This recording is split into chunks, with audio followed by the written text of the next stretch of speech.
Bienvenue au webinaire d'aujourd'hui sur l'immigration au Canada, animé par le célèbre avocat Joseph Rébibeau.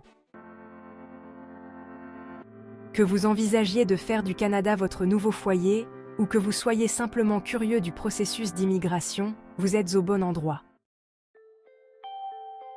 Cette session couvrira tout ce que vous devez savoir sur l'immigration au Canada, des bases aux questions plus complexes. De plus, nous aurons une session de questions-réponses où vous pourrez obtenir des réponses personnalisées directement d'un expert. Merci de nous rejoindre et découvrons ensemble les opportunités qui vous attendent au Canada. Bonjour tout le monde. Merci d'être avec nous aujourd'hui. Et j'espère que tout le monde m'entend. S'il y a un problème, si quelqu'un a un problème par rapport au son, il ne m'entend pas, si vous pouvez toujours écrire dans le chat, ça serait parfait. Mais j'espère que tout le monde m'entend et le logiciel marche pour tout le monde.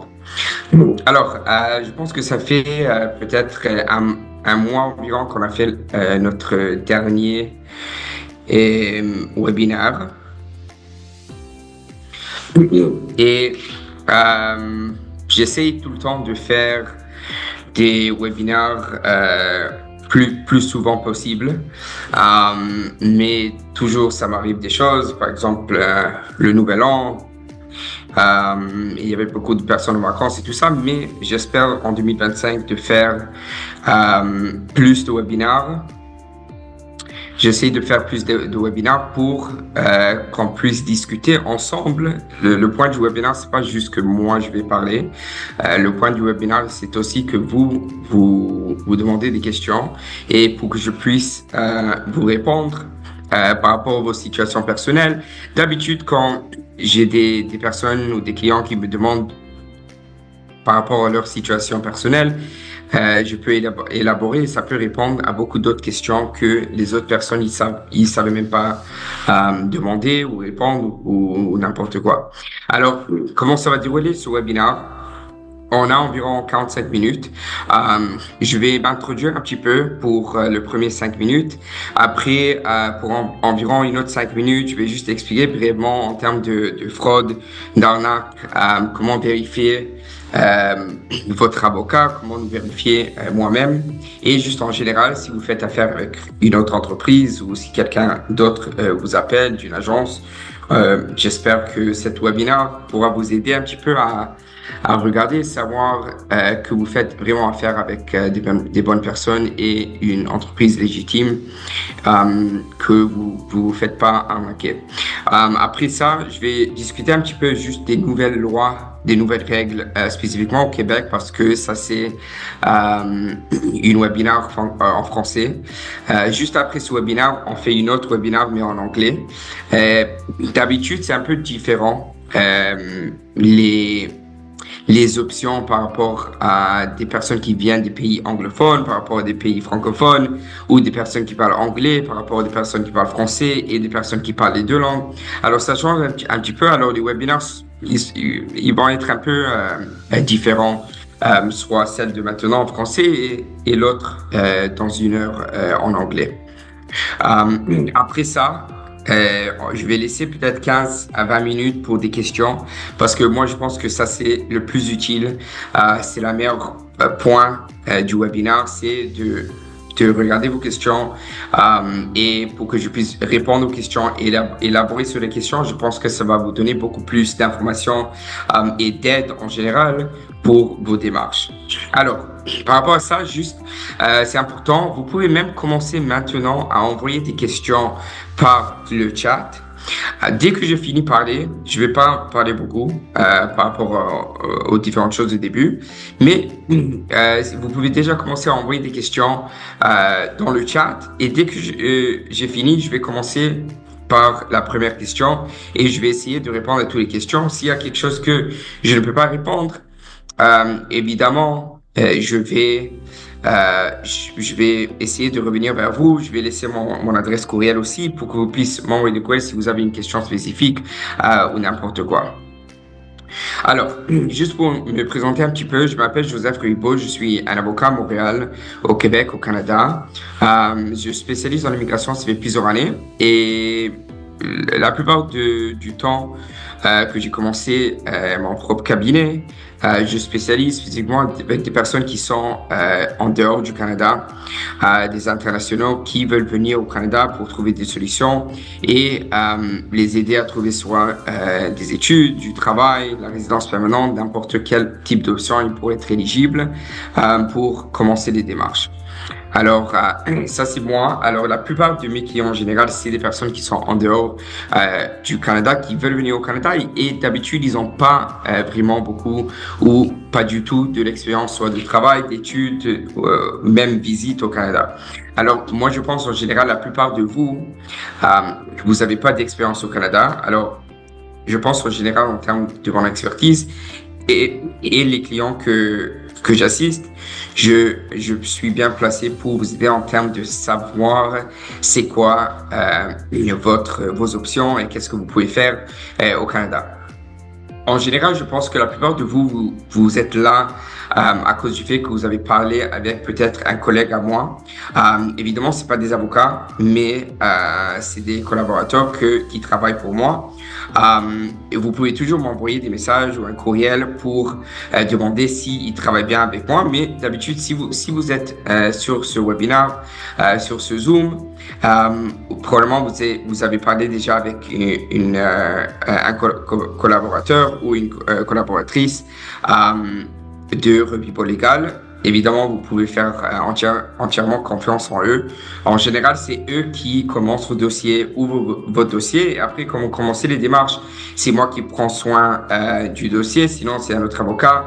Mais d'habitude, en collaboration avec moi, on prend soin du dossier. Et la première personne avec qui vous avez parlé, c'est simplement pour ouvrir vos dossiers, expliquer les choses, vous montrer comment nous trouver sur le site du gouvernement, me trouver comme avocat en immigration, notre entreprise, nous trouver sur le site web du Canada en termes du niveau fédéral et du niveau provincial.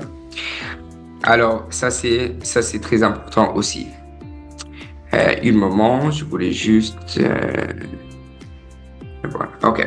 Je vais laisser dans le chat mon adresse courriel. En général, si vous avez des questions spécifiques ou n'importe quoi, je vais au moins laisser mon adresse courriel pour que vous puissiez me contacter s'il y a quelque chose en termes d'arnaque, des choses comme ça, vous avez des questions, je peux vous répondre aussi. En général, c'est très important en termes d'immigration, spécifiquement en plus maintenant, il y a tellement de compagnies ou d'agences, des arnaques qui vous appellent. Si vous êtes intéressé en général avec l'immigration, vos numéros probablement c'est vendu dans les mains de différentes agences, compagnies et tout. Alors, c'est important de vérifier avant que vous commencez les démarches au moins que deux choses. La première chose, c'est que vous faites affaire avec un avocat licencié par une province au Canada, soit ça peut être aussi un consultant en immigration ou un notaire. D'habitude, les notaires, ils sont pas vraiment dans l'immigration. Alors, en général, c'est vérifier que vous travaillez avec un avocat ou un consultant en immigration. La différence entre les consultants et les avocats, c'est que les avocats ont un diplôme de droit, on a fait d'université 3 ans après le barreau et on est géré spécifiquement par le barreau du Québec ou le barreau des provinces. Alors, on est vraiment géré par une institution assez grande et gouvernementale pour être sûr que tous les avocats ils travaillent dans la même façon, avec intégrité et toutes ces choses que, évidemment, une compagnie qui est une arnaque ne peut pas... ils sont pas assujettis assez loin. La raison, c'est parce que la deuxième chose que vous devez vérifier, c'est que vous devez vérifier que l'entreprise avec qui vous faites affaire, il est vraiment au Canada. Ça veut dire que quand vous êtes avec la personne au téléphone, vous parlez avec quelqu'un, vous devez être sûr que cette compagnie est bien enregistrée au Canada. Ça veut dire que vous pouvez trouver cette entreprise sur le registre des entreprises, soit fédéral, soit québécois, et ils ont un bureau, et c'est pas un bureau virtuel, c'est un bureau réel au Canada. Ça, c'est les deux choses qui sont très importantes. Et dès que vous avez ces choses, au moins vous savez que vous faites affaire avec une personne réelle, parce que c'est extrêmement facile de ouvrir une compagnie en disant que on va vous aider pour immigrer au Canada, mais la compagnie n'est même pas au Canada, vous savez même pas avec qui vous parlez, et ça c'est la majorité des cas que mes clients ils se sont fait arnaquer dans le passé. Et c'est parce qu'ils n'ont pas vérifié spécifiquement qu'au début ils faisaient affaire avec une compagnie canadienne, ils faisaient affaire avec un avocat pour les aider dans les démarches.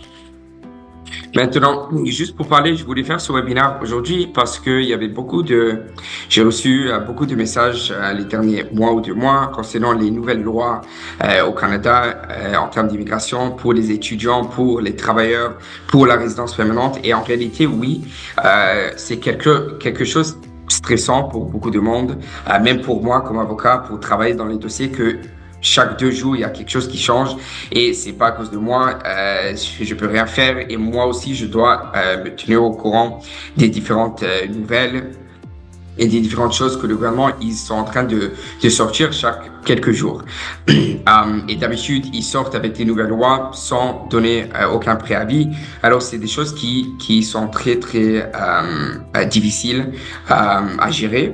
Mais il y a aussi des choses que c'est important à comprendre en termes de l'immigration en général, le domaine de l'immigration au Canada. L'immigration, il y a toujours des hauts et des bas. C'est vrai que maintenant, peut-être, c'est un peu un bas parce qu'ils sont en train d'enlever beaucoup de programmes qu'ils ont introduits ou ils ont laissé passer pendant le pandémique, pendant Covid. Alors maintenant, ils sont en train de, fermer un peu des programmes, voire essayer de réduire le nombre de demandes au Canada pour que ça soit plus facile, soit pour les agents d'immigration pour le Canada et pour les provinces spécifiquement, pour qu'ils puissent gérer les quotas de nouveaux arrivants dans chacun des provinces. Alors, parfait. Merci comme j'ai dit dans le chat, vous pouvez envoyer des questions, je vais répondre après.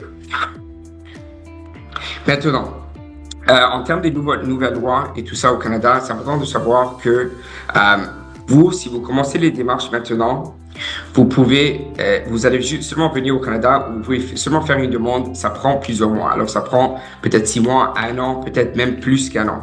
Alors, les choses qui sont en vigueur maintenant ne sont pas en vigueur dans 1 an. Il y a toujours des nouvelles programmes qui changent et qui peuvent bien sûr être relatifs à votre situation dans quelques mois ou dans 1 an. Alors, les quotas aussi vont changer. Alors, pour dire que maintenant, spécifiquement, oui, c'est une situation un peu difficile pour l'immigration au Canada, mais c'est des hauts et des bas et c'était beaucoup plus pire peut-être de commencer les démarches il y a 1 an et demi peut-être, au lieu de commencer les démarches maintenant parce que vous avez les quotas qui peuvent être élargis dans 1 an. Ou dans 6 mois ou dans 1 an. En général, ce webinaire, c'est pour les personnes qui parlent français, les francophones. Il faut comprendre que les personnes qui parlent français en général au Canada, ils ont beaucoup plus d'avantages pour venir au Canada et spécifiquement au Québec. La raison, c'est parce que le province du Québec veulent amener spécifiquement des francophones pour leur population. Ils veulent pas amener des anglophones. Et en général, s'il y a une personne qui vient au Canada en tant qu'immigrant, il peut techniquement aller sur n'importe quelle province qu'il veut. Alors, il peut faire une demande de permis d'études, permis de travail au Québec, dans les autres provinces, dans les autres provinces au Canada. Il n'y a aucun problème. Il peut faire qu'est-ce qu'il veut. Alors, le Québec, spécifiquement, il donne des autres programmes, des autres avantages en général pour les personnes qui parlent français pour que ça soit plus facile pour qu'ils puissent immigrer, au Québec. Parce qu'ils veulent ouvrir les options pour les personnes qui parlent français pour venir pour essayer de réduire les montants de personnes qui parlent l'anglais pour venir au Québec parce qu'ils veulent garder la population francophone majorité au Québec. Alors, en général, comme j'ai dit, même si vous êtes citoyen français, si vous êtes citoyen d'un pays africain, il y a peut-être des différences en termes de demande et des options et tout, mais le fait que vous parlez français vous donne beaucoup plus d'options que les personnes qui parlent l'anglais. Le seul désavantage que vous avez, c'est que évidemment, le Québec, c'est la seule province au Canada qui vous donne l'option pour la résidence permanente. Les autres, il y a beaucoup plus de provinces au Canada qui parlent anglais et probablement les quotas en général sont beaucoup plus grands. Mais aussi, il y a beaucoup plus de personnes qui parlent anglais qui veulent venir au Canada et il y a beaucoup moins de personnes qui parlent français en général autour du monde par rapport à toutes les autres langues. Alors, j'espère que c'était un peu clair. C'est juste pour expliquer un peu comment nous, on fonctionne en termes de démarches d'immigration. Nous, on travaille sur 2 étapes. La première étape des démarches, c'est l'éligibilité. C'est vous commencez les démarches, vous envoyez vos documents. Moi, je parle avec vous et je vous envoie un rapport d'éligibilité pour vous expliquer spécifiquement c'est quoi les options que vous avez pour immigrer au Canada. Ces options, on va vous expliquer évidemment tous les avantages, désavantages, les coûts, les délais, les chances de succès, tout ce que vous avez besoin de savoir en termes des différentes options. Ça va prendre peut-être 1 ou 2 jours avant que vous recevez le rapport. Après, nous, ensemble, on va discuter de toutes les options pour qu'on puisse choisir l'option qui est la plus favorable pour vous pour commencer les démarches. Quand vous allez choisir cette option, c'est à ce moment-là qu'on doit commencer les démarches et évidemment, on va vous expliquer c'est quoi les frais et tous les frais en total en général. Si c'est un problème financier, on va vous aider en termes de faire des paiements en tranches pour évidemment entamer ces démarches pour que vous puissiez arriver au Canada au plus vite possible. Alors, ça, c'est comment nous, on fonctionne. On fonctionne sur 2 étapes. La première étape, c'est l'éligibilité. Et après que vous êtes éligible, vous savez que vous avez un programme que vous pouvez faire au Canada. On va vous expliquer tous ces programmes. Et après, on va évidemment entamer les démarches quand vous avez choisi un programme et vous êtes d'accord que ce programme, c'est la meilleure option pour vous. Et vous savez en termes des délais, en termes des coûts, en termes des chances de succès et tout, que ça, c'est le programme qui pourra vous aider. Alors, je vais juste, dernière chose, juste en général, pour expliquer les options d'immigration au Canada. Il y a beaucoup de programmes en général. Il y a plus que 50 différents programmes d'immigration au Canada. Et tous les mois, il y a des différents types de programmes qui sont ouverts. Par exemple, maintenant, il y a un programme au Canada. Si vous êtes citoyen haïtien, il y a un programme au Canada que si vous venez au Canada comme résident temporaire, ça veut dire même en visite, quand vous êtes au Canada, vous pouvez faire une demande de permis de travail spécifiquement quand vous êtes au Canada, pas quand vous êtes en dehors du Canada. Et du Canada, vous pouvez recevoir une réponse dans 1 mois. Moi, j'avais un client que j'ai amené au Canada en tant que visiteur. Il était haïtien et il est venu au Canada visiteur. J'ai fait la demande pour un permis de travail. Il a reçu dans 2 semaines, 2 semaines et demie. Mais ça, c'est un programme très spécifique. Alors, il y a beaucoup de différents programmes, mais en général, les options que vous avez en termes d'immigration au Canada, ça diffère entre la résidence temporaire et la résidence permanente. Juste pour brièvement expliquer les deux, la résidence temporaire, vous avez les options de venir comme visiteur, comme étudiant ou comme travailleur. Après, dans chacun de ces 3 options, il y a des programmes spécifiques à des nationalités, des pays, des différents pays au monde, soit des Français, soit des Haïtiens, soit des Sénégalais, des Ivoiriens, ça dépend. Mais les 3 types de visas en général, c'est en visite, aux études et le travail. La deuxième option que vous pouvez venir au Canada, immigrer au Canada, c'est avec la résidence permanente. La résidence permanente, il y a 2 programmes. Le premier programme, c'est l'entrée express. L'entrée express, c'est un programme pour le Canada qui ne contient pas la province du Québec. Évidemment, les quotas pour le programme de l'entrée express est beaucoup plus grande et si vous parlez français, vous avez beaucoup plus de chances d'avoir la résidence permanente avec le programme de l'entrée express. Le seul désavantage, évidemment, c'est qu'au début, techniquement, vous pouvez pas habiter au Québec. Éventuellement, évidemment, Il n'y a pas de frontière au Canada, vous pouvez faire ce que vous voulez et vous pouvez aller au Québec, ça y a aucun problème. Il y a un deuxième programme au Québec spécifiquement qui s'appelle le programme des travailleurs qualifiés qui vient de changer maintenant, mais c'est pas encore en vigueur. Ce programme présentement est en pause jusqu'à qu'ils refassent le programme. Ils vont sortir avec une nouvelle système de points et des nouvelles quotas probablement dans quelques mois, 2 ou 3 mois. Et ça, c'est un système d'immigration au Canada spécifique pour le Québec. Alors, en général, si vous êtes éligible pour la résidence permanente, vous pouvez postuler pour tous les programmes, soit l'entrée express au Québec aussi, et vous pouvez attendre laquelle vous allez recevoir une invitation en premier. Alors, ça, c'est pour les différentes options en général. Je vais essayer de prendre maintenant un bon 20 minutes pour répondre à des questions. Si vous avez des questions, vous pouvez l'écrire dans le chat et je vais essayer aussi de élaborer par rapport à vos différentes questions.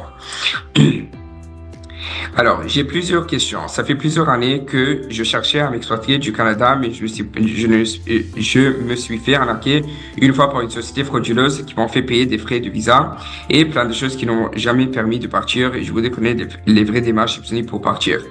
Alors, je m'excuse que vous êtes rentré dans une situation où vous avez parlé avec une compagnie ou une agence qui vous a fraudé. Pour savoir vos options, c'est la raison pourquoi nous, on travaille en 2 étapes. La première étape, c'est un paiement minimal que vous allez payer pour savoir votre éligibilité. En réalité, vous allez parler, je sais pas, ça dépend avec qui vous parlez en ce moment en termes de notre cabinet, mais quand vous parlez avec quelqu'un de notre cabinet, ils vont vous expliquer que si vous n'êtes pas éligible à aucun programme, ça veut dire il n'y a rien qu'on peut faire pour vous, vous n'êtes pas éligible. À ce moment-là, vous pouvez être remboursé. Alors, la première étape, c'est savoir votre éligibilité et après que vous savez c'est quoi les options, spécifiquement les démarches et tout, à ce moment-là, vous pouvez après, vous allez savoir exactement qu'est-ce qu'on peut faire pour vous et vous pouvez commencer les démarches avec nous. Mais pour que moi, je puisse vous dire maintenant c'est quoi vos options, c'est impossible parce que je dois savoir vos qualifications, vos expériences et savoir comment procéder et attribuer un programme d'immigration à votre situation spécifique. Pouvez-vous définir votre travail exactement? Je n'ai pas trop compris cette question. Je suis un avocat en immigration pour le Canada. Bonjour. Ok, bonjour. Je suis médecin spécialiste en Afrique et j'aimerais savoir s'il existe une démarche pour ce corps de métier au Canada. Si oui, comment faire? Alors, en général, les médecins en Afrique, si vous êtes en Afrique et vous êtes médecin, probablement ça serait un peu difficile de venir au Canada en tant que médecin. Il y a des équivalences à faire et probablement en termes des professions de santé, il y a plus qu'une équivalence, il y a plutôt des études que vous devez faire au Canada pour vraiment accéder à la profession d'un médecin. Alors, en général, si on parle des dentistes, des médecins, si vous n'êtes pas, par exemple, vous avez pas fait vos études aux États-Unis, d'habitude, vous devez venir au Canada pour faire des études spécifiquement pour ça. Probablement, possiblement, vous allez avoir des cours qui sont crédités à votre compte, que vous devez pas faire tous les cours vous devez pas refaire tous les cours, mais probablement la plupart des cours vous devez refaire au Canada. Il n'y a pas vraiment une possibilité de juste faire une équivalence si vous êtes un médecin, que vous avez fait les études en Afrique. Bonjour, c'est toujours possible d'immigrer au Québec avec toutes les lois sur l'immigration ces derniers temps. Alors oui, c'est toujours possible. Je reçois des acceptations tout le temps. Il y a juste tellement de nouveaux choses que le gouvernement ils sortent et ils disent. Pour moi, je pense, c'est pour faire peur à des gens, pour diminuer le montant de demande. L'année dernière, il y avait je pense que c'était plus que quelques millions de demandes en termes de permis d'études et permis de travail au Québec et au Canada en général. Alors, ils veulent le réduire. Ils n'ont pas assez d'agents d'immigration pour répondre à tous ces dossiers. Et pendant le COVID, ils ont accepté tellement de personnes qu'ils devaient réduire le montant qui est normal.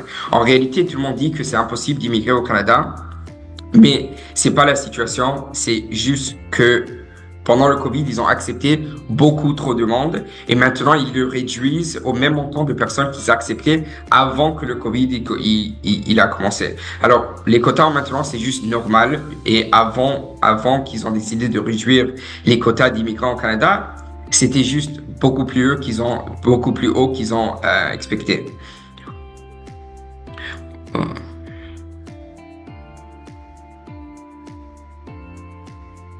Ok, après, bonjour. Avec tous les nouvelles, c'est toujours. Je vais répondre après.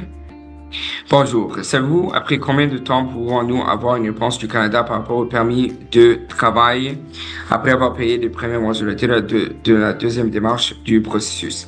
Ça dépend vraiment des différentes options que vous avez en général. Les délais de traitement, ça diffère par rapport à votre pays, ça diffère par rapport à votre demande et qu'est-ce que vous allez faire au Canada aussi. Si vous venez en famille, si vous venez seul, ça diffère pour tout le monde. J'ai des demandes que ça peut prendre, ça dépend. J'ai des demandes de résidence permanente que ça peut prendre plus qu'un an pour recevoir une réponse. J'ai des demandes de permis d'études qui prend 1 ou 2 mois pour avoir une réponse. Ça dépend énormément de votre situation spécifique et aussi les délais de traitement, ça change presque tous les mois. Alors, il y a sur le site du gouvernement, sur IRCC, vous pouvez rentrer sur le site du gouvernement du IRCC et vous pouvez vérifier là-bas sur IRCC spécifiquement, c'est quoi les délais par rapport à votre passeport pour voir combien de temps ça peut prendre pour recevoir une réponse. Bonjour, une fois les démarches entamées avec vous, pour immigrer au Canada, il est possible de venir au Canada sans avoir la réponse officielle et du coup attendre la réponse sur place. Oui, c'est possible en général. Maintenant, c'est un peu compliqué parce que le gouvernement, ils ont arrêté l'option de faire le tour du poteau au Canada.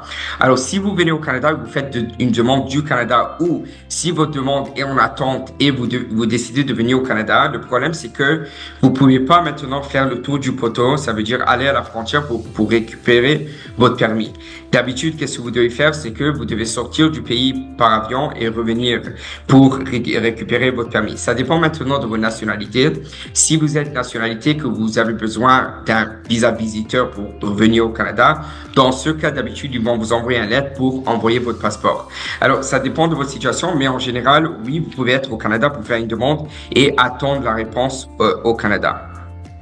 Pour les nouveaux arrivants au webinaire, si vous avez des questions, on est sur, on a peut-être 10 ou 15 minutes. Si vous avez des questions, juste envoyez dans le chat toutes vos questions. Je vais essayer de répondre à toutes vos questions le plus que possible. OK. Avec le visa visiteur, est-ce possible de travailler une fois au Canada et combien de temps faut-il avoir le visa visiteur? Avec le visa visiteur, c'est impossible de travailler. Vous n'avez pas le droit de travailler au Canada. Mais avec le visa visiteur, l'idée, c'est que quand vous faites une demande de visiteur, en général, c'est plus facile que les autres types de demandes. Alors, si vous êtes accepté à une visa visiteur, la prochaine demande, les chances de succès d'être accepté sont beaucoup plus hautes parce qu'ils ont déjà fait votre éligibilité, ça va aller beaucoup plus vite pour les autres demandes. Mais en général, si vous venez au Canada, vous pouvez pas travailler. Mais vous pouvez changer votre statut à quelque chose d'autre. Alors ça, c'est une possibilité pour éventuellement travailler. Mais en tant que visiteur elle-même, vous pouvez pas travailler, ça c'est sûr. Si on obtient un visa pour la région de l'Ontario, par exemple, peut-on par la suite changer de province facilement en ayant besoin de refaire les démarches pour un nouveau visa?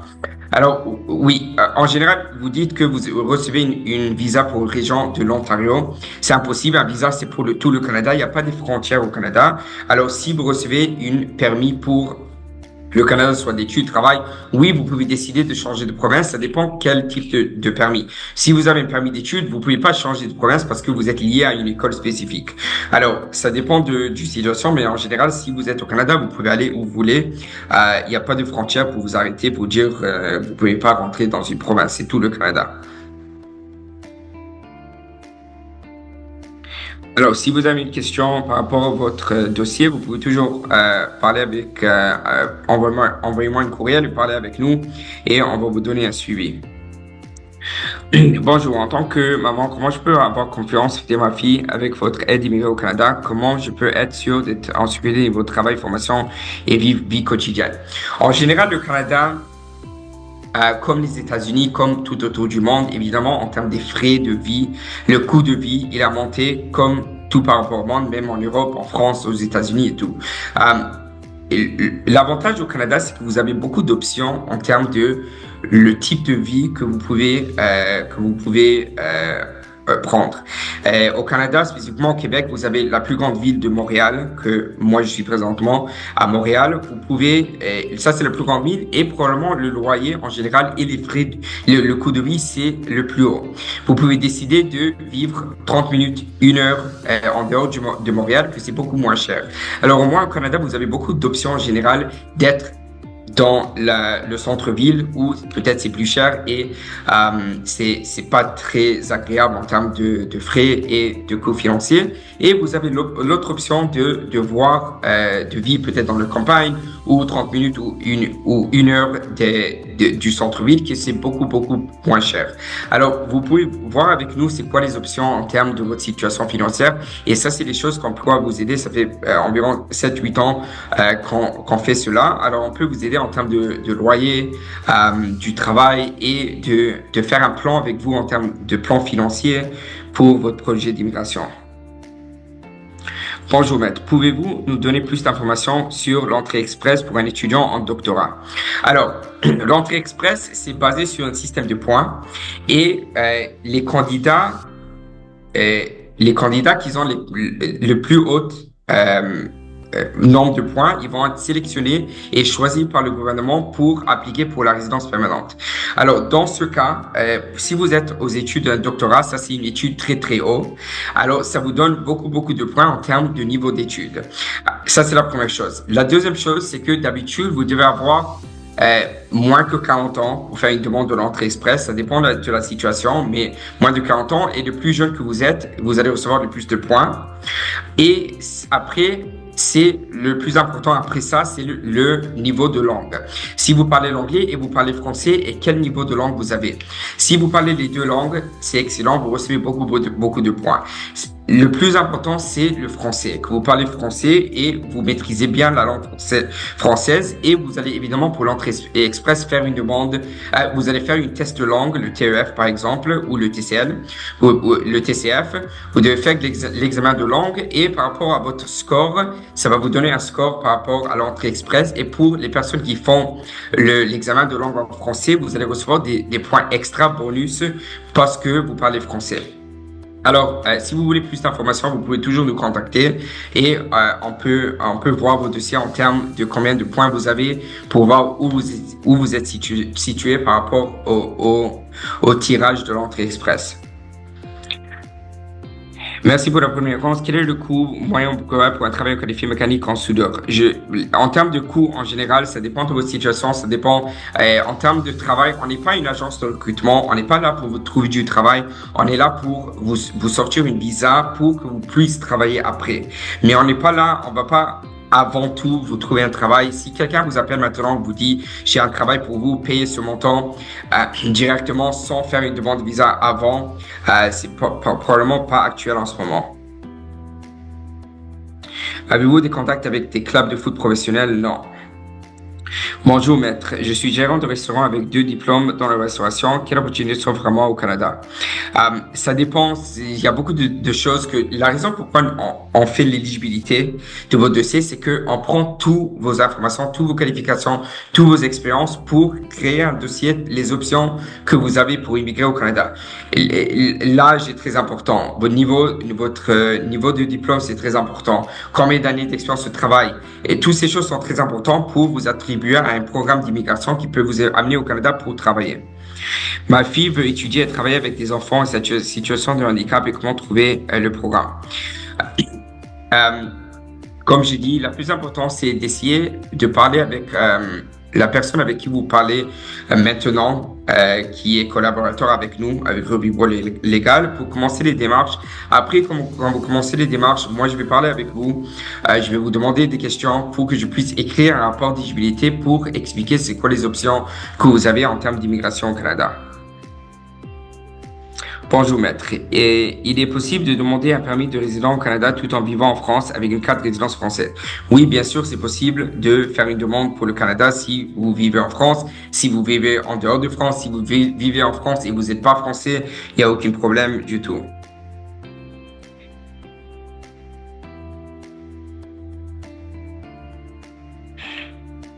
Bonjour. Bonjour maître, vous avez parlé des frais pour la procédure. Savez pour faire l'équivalence de diplôme, il faut payer l'organisme Ouest. Est-ce que les frais que vous demandez prennent en charge l'étape de l'équivalence de diplôme? Sinon, il faut vous retrouver avec des frais de plus. Alors évidemment, quand ça marche avec les cabinets d'avocats en général en termes de frais, vous avez deux différents types de frais. Vous avez des frais gouvernementaux et des frais légaux. Les frais légaux, c'est pour le travail qu'on fait sur le dossier. Les frais gouvernementaux ou les frais afférents, ça c'est des autres frais que vous devez acquitter à côté. Nous, on ne charge pas une frais global pour acquitter tous les frais pour vous. Nous, on charge pour le travail que nous, on fait pour votre dossier. Et après, les frais, par exemple, pour l'équivalence de diplôme pour l'OS, les frais pour le visa, pour les biométries, pour l'examen médical, ça, c'est des frais que vous devez payer. Mais ces frais sont d'habitude assez minimal, pas très haut, pas très haut par rapport aux frais légaux. Bonjour, j'ai pas essayé le fonds pour faire j'ai pas assez de fonds pour faire le CAQ. D'habitude, le CAQ, c'est pour les études. Si vous n'avez pas assez de fonds pour prouver que vous pouvez payer les frais de scolarité pour les études, ils vont refuser le CAQ, ça c'est sûr aussi. Alors, bonjour.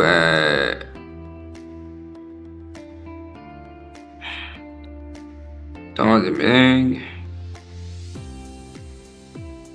Alors, en général, si on est maintenant en janvier 2025, vous faites une demande d'étudiant pour janvier 2026, un an, c'est assez de temps pour faire une demande d'études pour une formation professionnelle pour l'université. Un an, c'est assez de temps pour recevoir la réponse. Ça, il n'y a aucun problème. Ce que je souhaite, c'est de m'installer pour travailler et gagner de l'argent. J'ai payé mes études de droit, je souhaite évoluer. Et comme j'ai dit, vous devez commencer les démarches. On fait une éligibilité pour savoir vos options pour qu'on puisse commencer. Bonjour, je réside en France plus de 20 ans. Je compte immigrer au Canada, mais je suis de nationalité algérienne. Et je travaille comme chauffeur de poids lourd. Alors, évidemment, au Canada, il y a beaucoup de différents travails qui sont plus en demande. Ça, c'est une situation spécifique. Chauffeur poids lourd, les chauffeurs poids lourds sont très en demande au Québec et au Canada en général. Si vous venez au Canada, la meilleure façon, moi je dis, c'est de juste faire une équivalence au Canada, au Québec, une formation de chauffeur poids lourd. C'est une formation de moins de 6 mois, environ 6 mois. Et après cette formation, 95% du temps, l'école vous connecte avec une entreprise parce que vous devez faire un stage et après, c'est l'entreprise qui vous embauche après. Il y a tellement de pénurie d'emploi en termes des chauffeurs poids lourds. Alors, la plupart du temps, si vous venez au Canada juste pour faire l'équivalence, c'est des études de moins de 6 mois. L'entreprise et l'école vous trouvent un travail et vous embauchent après les études. Alors ça, c'est une situation spécifique où, comme il y a tellement de demandes pour des personnes étrangères pour venir être de chauffeur poids lourd, c'est une bonne option en général pour trouver un travail. Bonjour maître, j'aimerais savoir si je peux obtenir mon visa de travail sans toutefois finir l'échéance de 4500 que je dois payer sur une période de 1 an. Oui, d'habitude, nous, pour recevoir une réponse ou de soumettre le dossier, vous devez acquitter d'habitude environ 60-70% des frais. Mais ça dépend de votre situation. On doit regarder ensemble votre situation spécifique en termes de vos finances pour voir qu'est-ce qu'on peut faire pour vous. Bonjour, j'ai un dossier chez vous. Comment faire? J'ai pas assez de fonds pour faire la demande de CAQ. On va parler de ça ensemble. Vous pouvez m'envoyer un message et on va parler de ça ensemble. Je souhaite être avocat conseil. J'ai un master en droit public international communautaire. OK. Bonsoir, maître Hugo. Moi, j'ai commencé la procédure avec vous, mais je veux pas aussi c'est mes questions impossibles de résilier la procédure. S'il vous plaît, envoyez-moi un message. Je connais pas votre dossier spécifiquement. Je ne connais pas votre nom non plus. S'il vous plaît, envoyez-moi un message et on va regarder ça ensemble. OK. À 51 ans et française, langue maternelle, je suis expérimentée et curieuse, envie d'évoluer. Est-ce que mon visa de travail, je vais demander pour devenir l'entrée express? Moi, l'alternative, s'il vous plaît. Bonjour, maître, j'ai un dossier avec vous pour le visa. J'aimerais savoir comment se passe l'hébergement, comment se connaît personne au Canada. L'hébergement et le loyer en général au Canada, on peut vous aider. Nous, comme j'ai dit au début, on est une cabinet d'avocats. Alors, on n'est pas là pour... moi, je ne suis pas une agence de recrutement ou une agence d'immobilier. Alors, nous, on travaille avec des agences de recrutement et des agences immobilières pour vous aider à trouver ces choses. Alors, quand vous commencez les démarches, on va vous mettre en contact quand vous venez au Canada, on va vous mettre en contact avec des entreprises pour vous aider avec ces choses.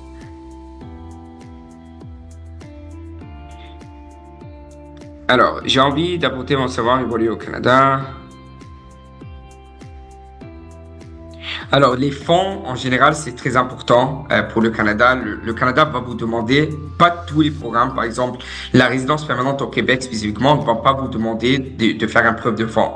Alors, ça, c'est l'avantage pour le Québec spécifiquement, mais en général, si vous venez faire des études, il faut prouver que vous avez assez d'argent pour subvenir de vos besoins quand vous êtes au Canada. L'avantage, c'est que le Canada ne vous demande pas de faire une preuve de fonds spécifiquement de votre compte, de vous-même. Ça peut venir de quelqu'un d'autre, ça peut venir de la famille, des amis, n'importe qui, dans n'importe quel pays. Alors ça, c'est l'avantage que vous pouvez le faire de quelqu'un d'autre. Mais en général, vous devez avoir assez de fonds pour subvenir de vos besoins pour les premiers 6 mois au Canada pour avoir une acceptation. Bonjour maître. Actuellement, j'ai 25 ans et je parle français et l'anglais courant. Quel est l'objectif au permis de résident permanent? Si vous parlez le français et l'anglais courant et vous avez une assez haut niveau d'études, c'est important de commencer les démarches au plus vite possible parce que la résidence permanente, l'entrée express, il y a des tirages francophones qui sont faits chaque mois et le pointage, c'est beaucoup plus bas que les autres tirages. Alors, c'est important de commencer au plus vite possible si vous parlez les deux langues, si vous avez un niveau d'études aussi, commencez le plus vite possible, soit avec nous, soit avec quelqu'un d'autre, au moins que vous savez c'est quoi vos points. Peut-être vous pouvez recevoir une invitation dans 1 mois, dans 2 semaines. Ok, donc c'est mieux de faire une formation de l'école permis de trouver un travail. Ça dépend des formations. Physiquement, pour chauffeur poids lourd, oui, c'est mieux de faire une formation. Mais c'est pas la même chose dans tous les cas. Ça dépend de votre situation, ça dépend de vos expériences.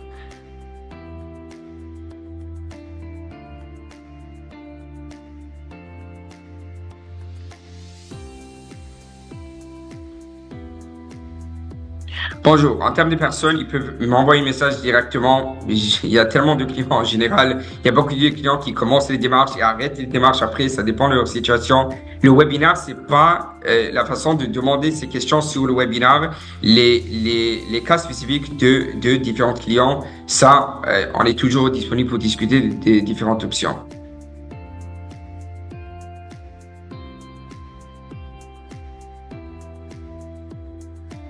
Spécifiquement de votre demande, ce webinaire, c'est pour répondre à des questions par rapport à l'immigration au Canada, comment faire au Canada, c'est quoi les options, c'est quoi les différentes lois et tout ça. Si c'est pour vos demandes spécifiques, oui, il y a beaucoup de changements au Canada, mais vous devez nous contacter et on peut vous répondre évidemment.